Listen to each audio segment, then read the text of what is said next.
UVA vocal musicians, including jazz and choral singers, are upset about the COVID restrictions that bar them from in-person performances and rehearsals this semester.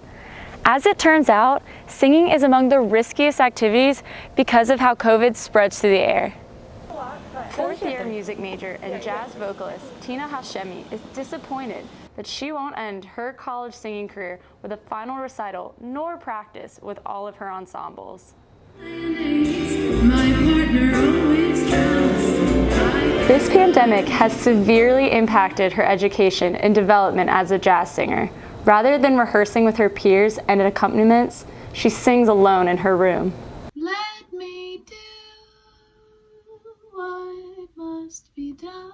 I really don't feel like I'm getting anywhere. I feel like I've not developed musically at all. If anything, I'm out of practice because there's only so much I can do practicing with fake MIDI tracks on the jazz app that we all use. Like, it's just not the same.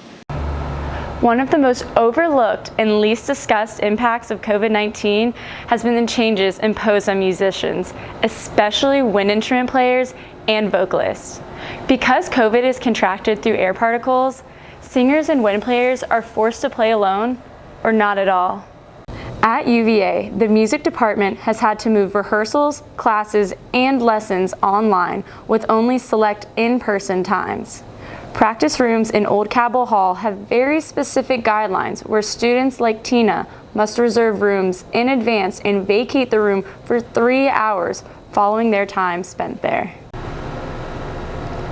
Not only are our local musicians suffering because of the regulations, the New York Metropolitan Opera decided in September to cancel the entirety of the 2020-21 season based on the advice of health officials.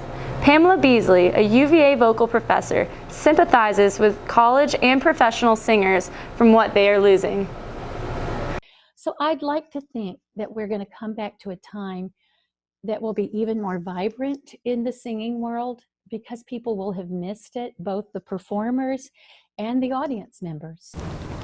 Artists who bring joy through their music are muted for the public's protection.